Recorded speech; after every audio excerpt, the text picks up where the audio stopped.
Hi, everyone, and welcome to Get Hired Live. I'm your host, Andrew Seaman, the Senior LinkedIn News Editor for Job Searches and Careers. As always, I want to welcome you to the show, and I want to ask you to introduce yourself in the comments. So tell us a little bit about yourself, where you're from, and also a little bit about your job search. Are you job searching? Where are you looking for work? Maybe you're looking for work in a new field, in a new area. Just tell us a little bit about it. And then also, what I want you to do is when you see someone who maybe is looking in your area or looking in your industry or looking to make a switch to a field that you have experience in, try and reach out to them and network with each other. Networking is the cornerstone of a successful job search, and there's no better time to start than now.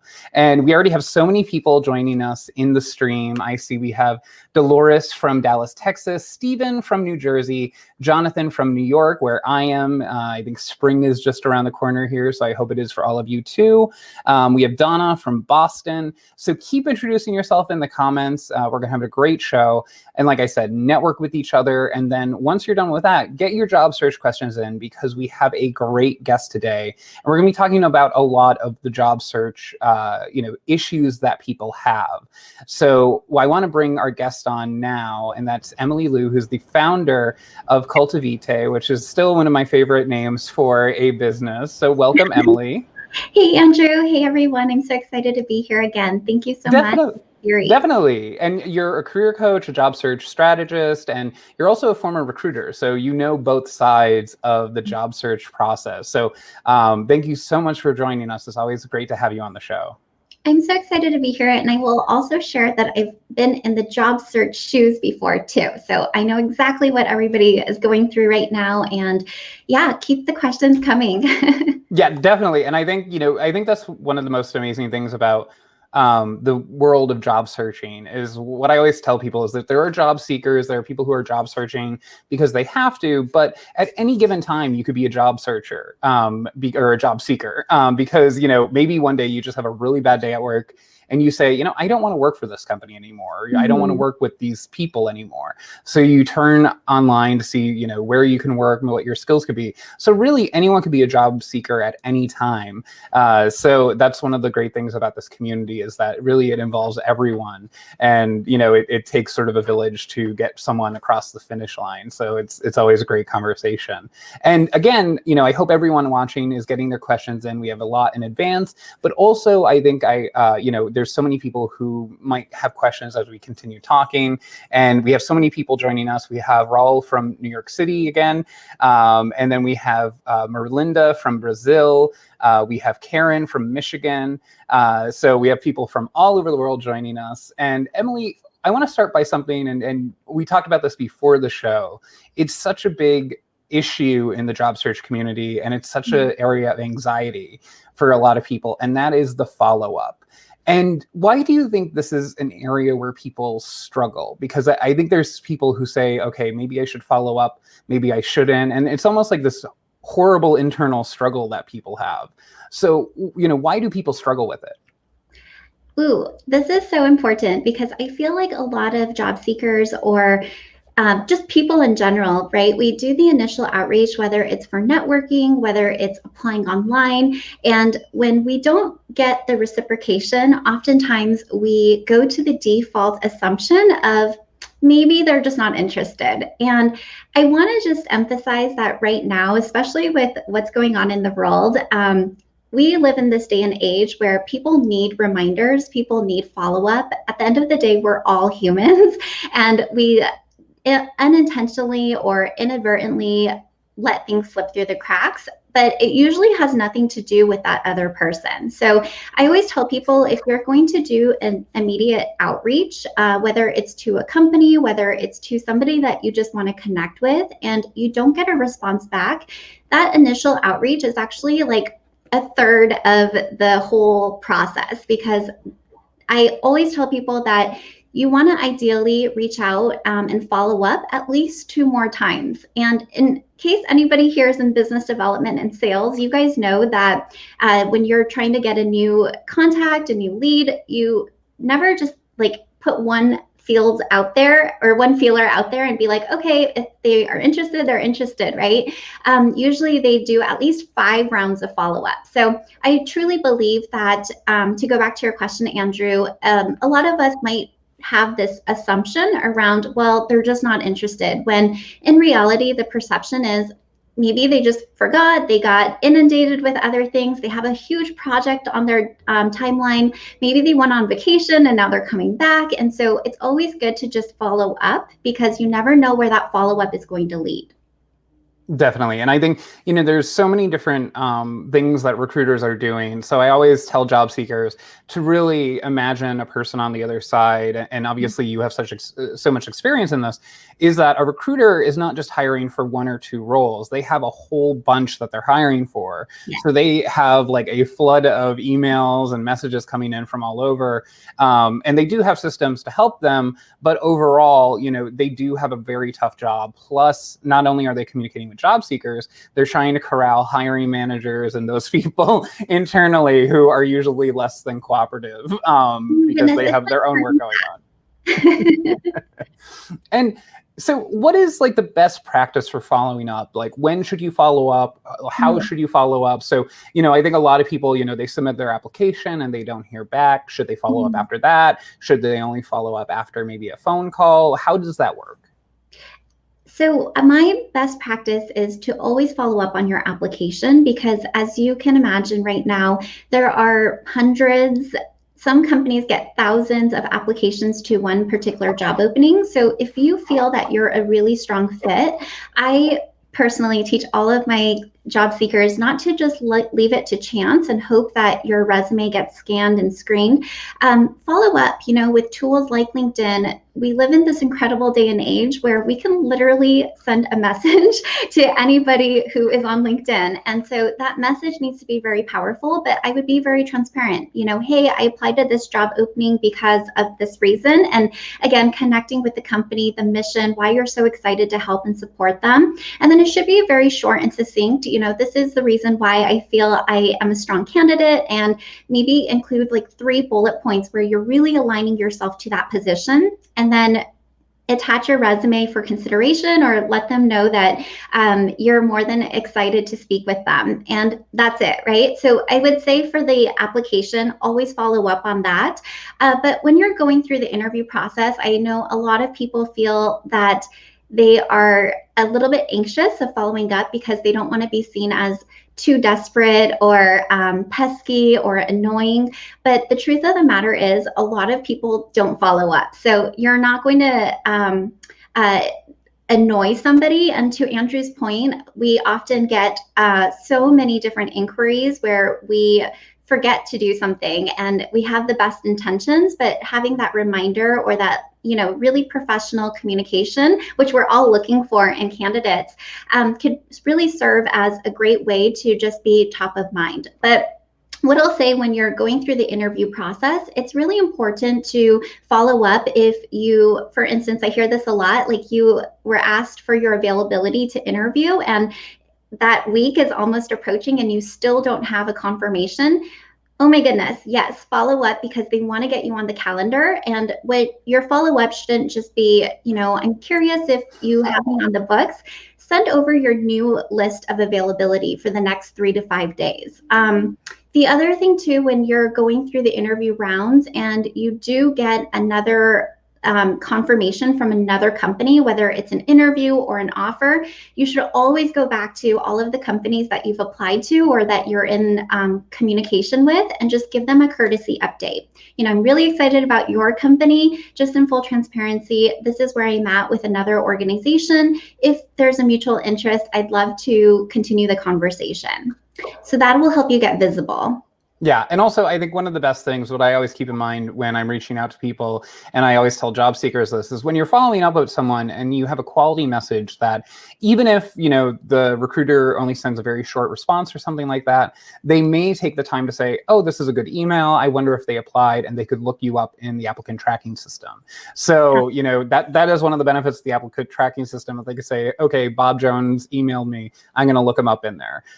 So that's another really good reason to follow up. up is because even if maybe you have fallen through the cracks a bit, you could always say, oh, hey, did you get my application? I have all this experience. And then the recruiter might bring you up and say, hey, you do have all this experience. It'd be great to chat with you more. So there's always that chance that might happen.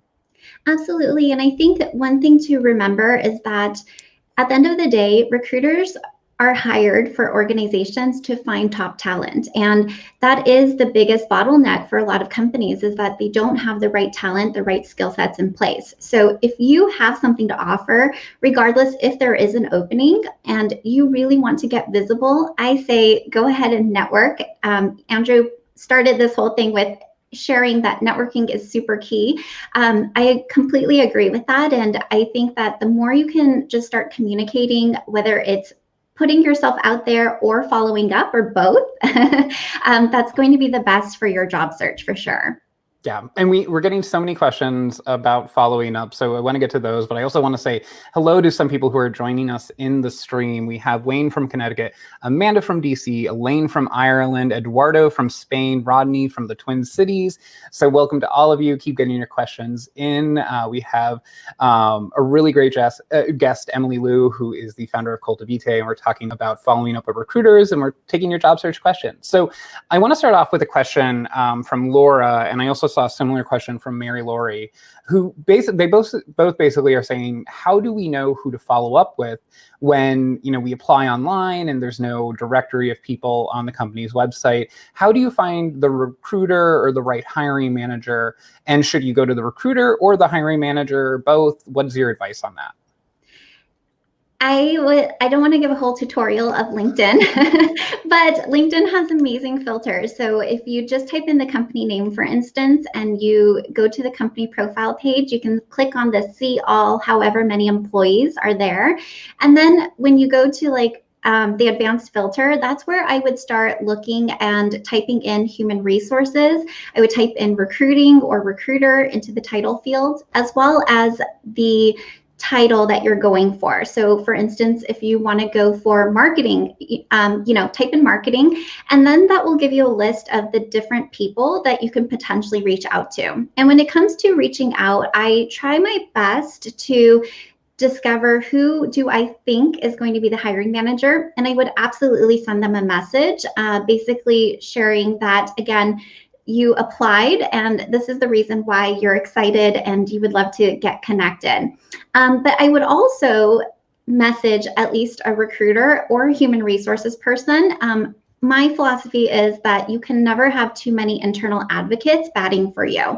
And you also don't know who's really active on LinkedIn, who's actually checking their messages. So the more connected you feel towards somebody, it doesn't hurt to introduce yourself. And I also always tell people that at the end of the day, everybody on the other side is a human. So take a look at their profiles. Is there somebody that you have a genuine connection or interest in? Are you curious about somebody? Do you admire somebody's background? Those are all really great reasons to reach out, despite whether or not they have any openings internally. Yeah, and I think being genuine is such an important sort of guide star when it comes to job searching, because when you are a recruiter or you're on the other side, I know from my past in journalism, you can sort of decode messages where if it's a person who's maybe detached and they don't really care about the job, they just need a job, or if they have taken the time to say, hey, I want to work for your company because X, Y, and Z, and I really think I could help your company because of these skills that I have. So make sure that you're being genuine in those conversations, because human beings, they gravitate toward that and they can sort of sense it. So I think that is such a great sort of word to have when you say find interests that are genuine. So I think that's really great advice.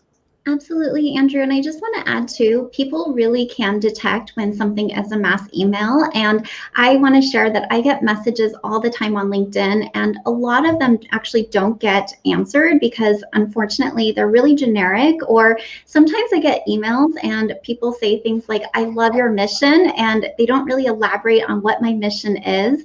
Sometimes they message me and they think that I'm in human resources. So they're completely pitching me something that is not even relevant.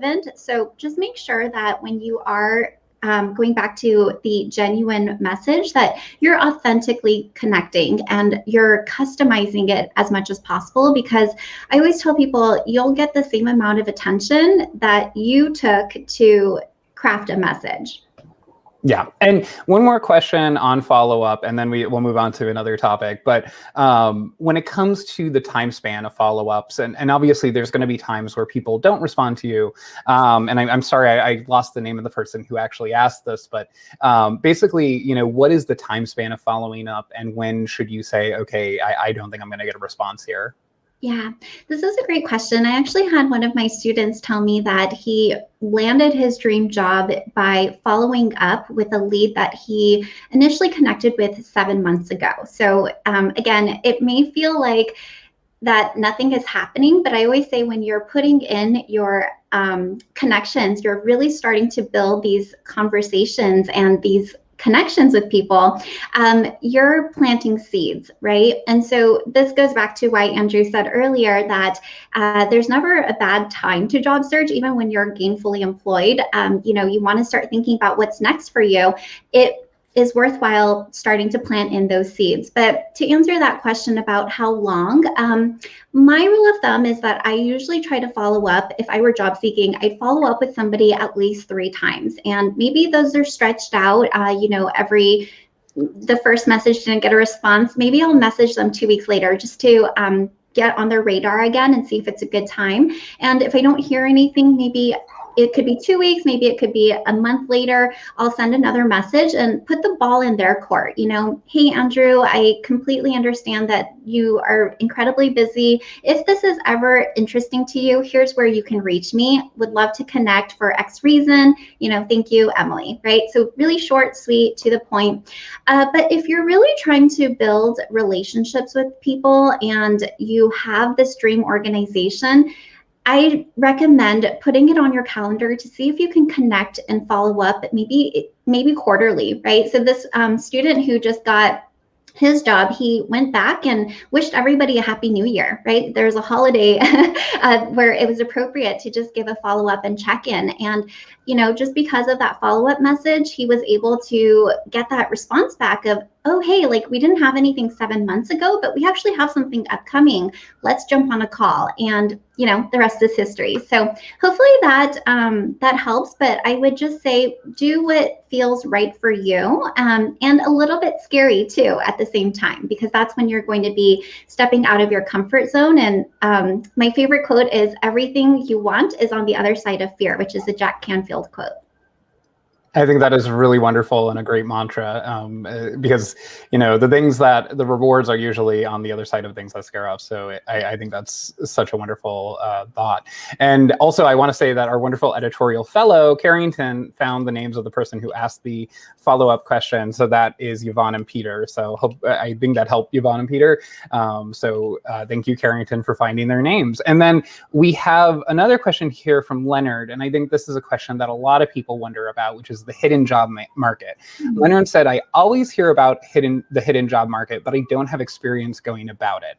And I always think the hidden job market, you know, it has great PR, but not a great explanation for a lot of people. So what is your tip about the hidden job market? And you can tell us a little bit about what it is. I actually specialize in the hidden job market. So I will just kind of share over. The best way to share this is whenever there's an opening inside of a company, like a vacancy, right? Whether it's somebody has resigned, whether it's they had to lay off somebody, or whether the company is just growing and scaling, basically the company's determining, oh no, we need somebody like this to fit the role. Typically what happens is before the job ever gets posted, it does get a title approval, a salary approval, and just overall approval to start hiring for this position. Now, what usually happens is the company looks internally first. Is there anybody in this company that is ready to get promoted or cross-trained into this position? If they determine no, usually starts to go into who do we know externally that can fill this role. And this is why so many companies love referral programs. You know, if you have a previous colleague at another company or a classmate or somebody that you know and trust, you know, hey, what are their names? How can we get them hired, right?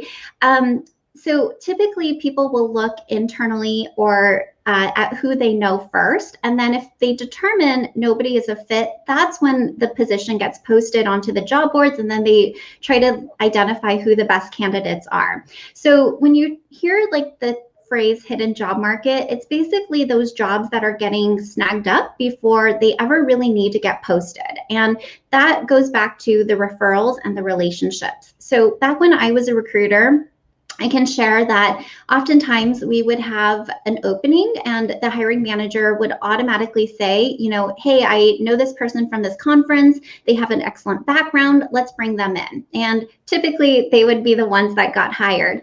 Other times they could be somebody that they've been in conversation with, or somebody who, again, just sends a really bold message, which is something that I teach all of my students is like, how do you craft a really great message, even when there's not an opening, so that you can introduce yourself? So I'll share a quick story of one of my clients, Michelle. She wanted to tap into the ed tech industry, knew nobody in ed tech, but she found the hiring manager, sent them an amazing message. And that hiring manager basically said, you know, we want people who are proactive on our team. We don't have an opening right now, but we will next quarter. So let's stay in touch. And this is an example of getting into the hidden job market, because when that opening does surface, she's going to be the candidate who is top of mind. So I hope that helps answer the question. Yeah, I think it definitely did. And then, you know, we have a lot of questions coming in now about the applicant tracking system. And I think I mentioned it before. And, you know, for people who aren't sure what that is, an applicant tracking system is basically a filing system that recruiters use to, you know, sort resumes so that way they can know, you know, where they have their top candidates, and helps them track them through the hiring process. So it varies from company to company, and some companies don't use them at all if they maybe have a small human resource or recruiting department. But Emily, can you tell us a little bit about, you know, what job seekers should know about the ATS? Because I don't think they should worry about it too much, right? Yeah, so the applicant tracking system is exactly what Andrew just shared. You guys can almost imagine previously, like before internet, people would come into like a retail store and fill out a paper application, and then they would have like manila folders and a filing cabinet, and there was no way to search these different resumes or applications, right? And then we moved into the email era where, you know, you open up your inbox, you posted a Craigslist ad, and you're like, email to hiring@linkedin.com. And so basically the recruiters would go into their inboxes and there'd be like thousands of unread emails that were not searchable. So now with the applicant tracking system, it's basically auto parsing your resume, your profile, creating a profile for you, and everything is searchable. Like you can almost use like Control F and like type in business development, for instance, and all of the people with business development on their resumes or their profiles would populate, and then you can kind of look through and categorize things a lot more easily. So with the applicant tracking system, what is important for applicants to know is that you do want a resume that can be searchable. So a lot of designers, for instance, have really beautiful resumes that are like PDF'd, and there's like all of these column boxes and text boxes and graphics. Maybe their name is in cursive, like that's not really going to be read because these applicant tracking systems are quite basic. So if you are applying online, and I know sometimes it feels redundant, they're asking you for your first name, your phone number, like your whole employment history. My advice to you is to go ahead and just copy and paste everything. So hopefully like your pretty resume, you have a text document of that where you can literally just copy and paste and plug it in. So that way your profile is still complete and you have a pretty resume attached to it.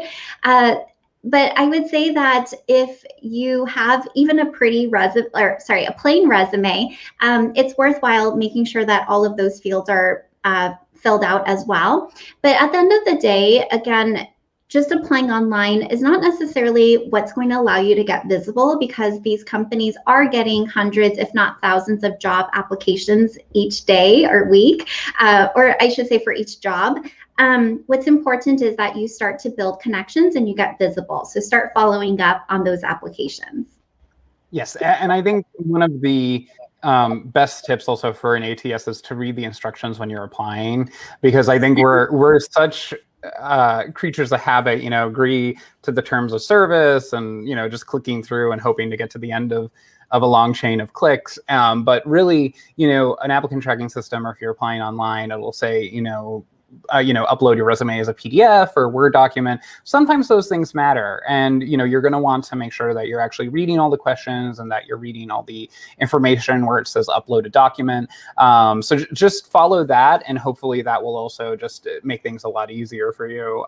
So hopefully that helps. And I think, Emily, you did such a great job of explaining what it is. And if anyone else is curious, there's a recruiter on LinkedIn called, she's Amy Miller, and she does a ton of videos about the ATS system. So you could look her up and find those videos. And, we have questions here about ageism. And this is something that I'll be talking about in my newsletter next week. And Steve wants to know, for senior workers, what is the best way to approach our job search to avoid age discrimination? Because obviously age discrimination does happen, unfortunately. So what is your advice for older workers? I do know that ageism does exist. I also know that there's a lot of organizations out there. And this is my firm belief, is that you need to find the right opportunity for you. And that means that you don't mold yourself into a box or change who it is that you are. You have to trust that while there are companies that might be discriminating, there are other companies that welcome and advocate for an older workforce, for instance, or people of color. So I, just want to be that voice to say that there are plenty of opportunities out there, and you're going to find the right one for you. But from a practical perspective, when it comes to ageism, I want to make sure that, one, you are orienting yourself towards the right role. So for instance, I was working with a student who was job searching for more than a year, and he wasn't getting the final offer. And so, for anybody who's experienced unemployment for that long, naturally we might start to say, okay, maybe I need to lower my standards. Maybe I need to start just going for anything that will allow me to get a job. But what we really drilled in on is, what is it that you are qualified for, and what is the appropriate level for you? Because you don't want to come off as overqualified. And in the end, he actually got a job as a VP, where over the year he had started reaching for manager and director level roles, which were below his level of expertise. And so therefore he was coming off as overqualified. So I think the most important thing is that you align yourself to the appropriate role. And then from there, it's really about knowing how to market yourself and knowing how to position yourself as the person who can bring forth this expertise, and why that's such a value add and benefit to an organization. So there's a lot that gets unpacked there with the interview preparation. But I would also say, from a personal branding perspective, because I know a lot of you guys are like, do I put my years of graduation, or do I have to go through my whole employment history? What I would say is that most recruiters and employers just want you to drill in on, what did you do the past 10 years? Because that's the most relevant to where you're going to bring up work examples and accomplishments that are related to the role that you're going for. And if you want to take off the year of graduation, you can absolutely do that. Yeah, and I think something else that I notice, and I don't know if you notice this too, is as people get older, and I sometimes find myself doing this, is that I'll sort of look back on what I've done and I'll say, I've done X, Y, and Z, thus I deserve this role. But in reality, it's about the employer. So you always have to change your frame of mind and say, I've done X, Y, and Z, and I have these skills because of that, and now I can help you with your problem. So it's not just sort of, I have this experience and that's why I deserve this job. It's, I have this experience and I have these tools to help you now. Absolutely. At the end of the day, every company is hiring because they have a problem that they need to solve. And so, yeah, as much as like you want something during this process, you also want to align yourself to how can you help this other person? So you hit the nail on the head, Andrew. It's like, how can I take all of my years of experience and translate that into this is why I would love to support and help you and how I can help you.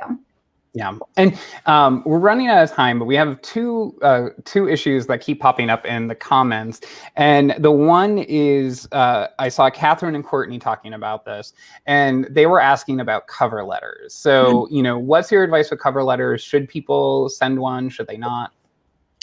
So going back to following instructions on the application, a lot of the times companies will specifically ask for a cover letter, and that's when you absolutely want one to attach to your resume. And I'm going to share that a lot of recruiters are getting really frustrated with the amount of applications that are coming through because, again, a lot of people are mass applying. There's that easy apply button, so people start turning this into a numbers game. So the cover letter is a really great opportunity to showcase that you actually demonstrate that you read instructions and also that you really want this job. You've done considerable research and taking the time to craft a cover letter that is specific to that organization versus a copied and pasted cover letter that's really standard and cookie cutter.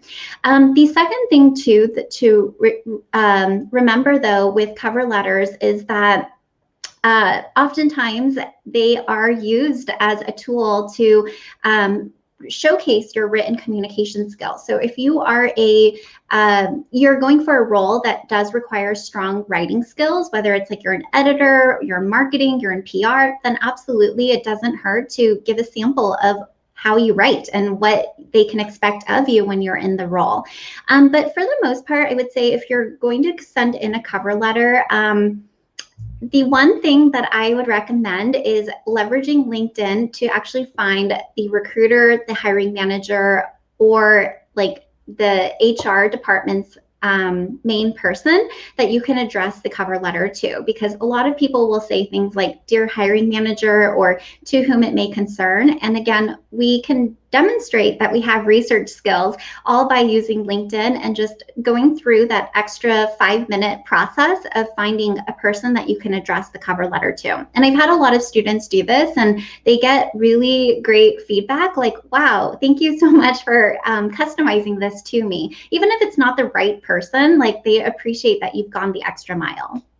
Yeah, and I think that is such an incredible tip because even, when I was, doing regular traditional reporting, I'd always try and find the person I was emailing. If I was sending to a general email address, I'd always say, "Hi, Bob," or "Hi," whatever the person's name was. So I think that's a great tip. And then, for our last question, we have a question here that's been asked by a few people, including Abhishek and Christy. And they want to know about video resumes and what should the focus be and when are they appropriate? I've actually never really run into a video resume. They are very rare, but I think it's a really great way to stand out if this is an organization that you really want to go for. I think also it depends on your skills. So for instance, if you are going into a role that is video design video editing or like something within videography or broadcasting or PR or journalism, that could be a really great way to demonstrate and showcase your skill sets. But for the most part, I don't know if you necessarily need a video resume. I think that what's most important is that you get visible. And so even if it's just crafting a really great message to the hiring manager and introducing yourself with a completed resume, that could be worthwhile as well. So you have to kind of see what your strengths are. If you enjoy being on video, you want to challenge yourself to be on video, you can absolutely do that. And what I would recommend is keeping it short because a lot of people don't want to sit there and watch a 10-minute video. We have really short attention spans these days. So it should just be like an enticing hook, giving them a quick introduction and explanation of who you are, what it is that you can bring to the table, what it is that you want to solve for them, and then a call to action. Maybe that's, I've attached my my regular resume for you in case there's an opportunity to join your team. Yes, a hook is always important. As someone who used to write the sort of evening newscast and things like that, there's always sort of the kicker at the end that you want people to end with. So I think that's a great advice. And I think today's show was filled with wonderful advice. Thank you so much, Emily. It was a great show. Wow, we're already at the end. Okay. Yeah, I know. It goes by quickly. Thank you so much for having me. And to all the job seekers who are watching, I also just want to leave with, at the end of the day, like, persistence is what pays off the most. And so regardless of where you are, it's okay to take a break from your job search if you need a day off or breather, but just recognize that every single day is a new day filled with new opportunities, as cliche as that sounds. Definitely. And I hope everyone was looking at the bottom of the screen, because we've been flashing your LinkedIn profile. In fact, I think it's down there now. So you can follow Emily and all of her wonderful advice. And thank you so much. I really appreciate your time, Emily. Thank you. Have a great weekend, everybody. You too. And, I hope all of you, were listening. As Emily said, persistence really pays off. And I know I saw a few comments that talked about, I'm looking for a job now. I can't wait a few months. I think the best approach is always to sort of make sure that you're focusing on the quality of jobs you're applying to and not necessarily the quantity, and make sure you're focusing on that, because even if it doesn't happen overnight, doing that will land you a better job faster than if you're just scrounging for anything. So be sure that you're really spending your time and doing a great job search, because that's going to pay off sooner rather than later. So, please take that away from today. And also, I hope you're all staying safe. Like I said, in the US, at least, spring is around the corner. So I hope everyone is staying safe and following their local health guidelines, because, times can be a little bit tough right now, but you could only get hired, you could only be a good candidate if you're healthy and well enough to do so. So thank you, as always, for joining us. We're going to have a great show next week, too. So be sure to join us. We're going to have BJ Fogg on, who is the director of Stanford's Behavior Design Lab and the author of the New York Times bestselling book, Tiny Habits. And we had some technical difficulties the last time BJ was on, but you could join us for this next show. We think we have those technical issues figured out. That's on March 12th at noon. And my producers will be dropping comments, the link into the comments, and it'll also be available in the post above this video. So be sure to do that. And again, thank you all for watching the show. Thank you to everyone behind the scenes who make the show possible. We have Stephen, Carrington, Ellie, and also Wes back there, and probably a few other people. So have a great day. And until next week, best of luck.